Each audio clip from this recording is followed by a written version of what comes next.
See, an interesting thing is that a lot of people feel like they are completely separated from their environment, from the rest of the world. I mean, you might be able to relate to this. You might have this feeling of being completely separate from what you call the outside world, from the trees and everything else. It's like you're just something that just popped in here into the world, and you don't belong here. You're on probation, you see, and then after a couple of years, it's gone, and that's it. It's like you're a bird who landed in this tree, and it's not a part of it. And then you're going to fly away someday, or be shot down from the tree, or something like that. Which is, that's not the way it is, not at all. You are not separate from this world. You're part of it. I mean, how could it be any other way? You're just as a part of this world as are the branches of this tree part of the branch.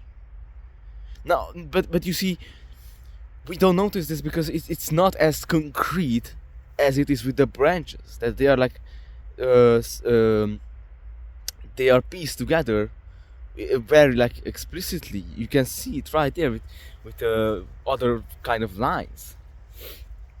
But we are also just as part of our environment, the whole entire universe, as the branches are part of the tree.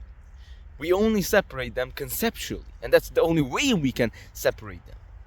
In reality, they cannot be separated. You see, we're not something cut off. We cannot be separated because we wouldn't be living without our environment. Look at how beautiful that is. Now let me ask you a question. You can't really see that, but hold up. Would that light coming from the sun and bouncing off of the clouds, would that light be there if I wouldn't be here to observe it, and the camera? Would it be there? Would it exist? It's the same old question as asking if a tree falls in a forest and there's nobody there to hear it, does it make a sound?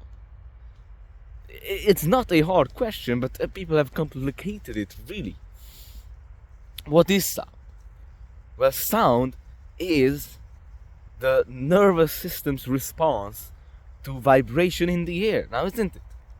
No, vibration hits your eardrums, there's a bunch of boobly boobly boo going on in your nervous system, and it turns it into sound. So you see, sound cannot happen without someone hearing it. Otherwise, it's just vibrations in the air. So you see, when a tree falls in a forest, yes, it will make the air vibrate. But if there's no eardrum to perceive it, then there will be no sound. In the same way, when you think about a rainbow, what things need to go into play for a rainbow to appear? There are three things. First, the sun. Second, a body of misty air or something like that. Some water in the air. And an observer.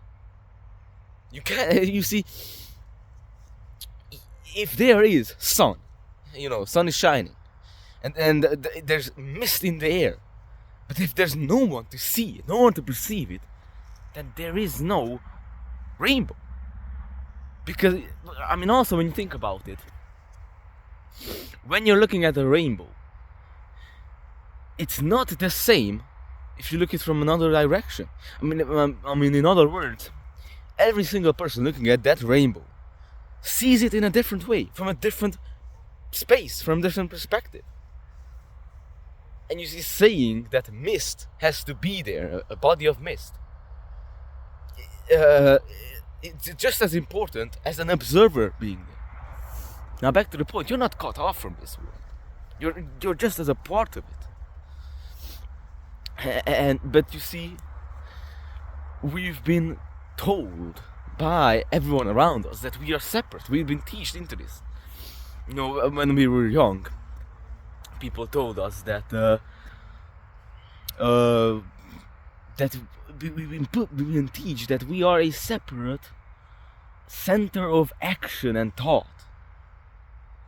and separate center of responsibility. You see, when we're young, we are told when, for example, a child is imitating another child.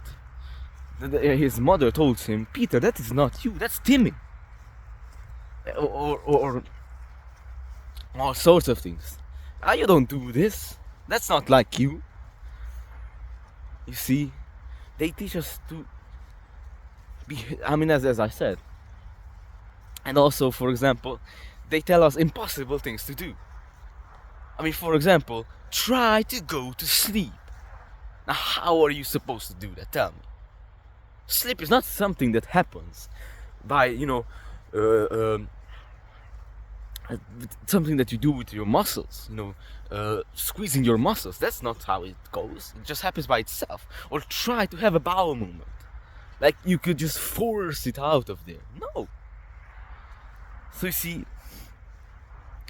and this teaches us that we need to make effort to do these impossible things. That we have a control over this.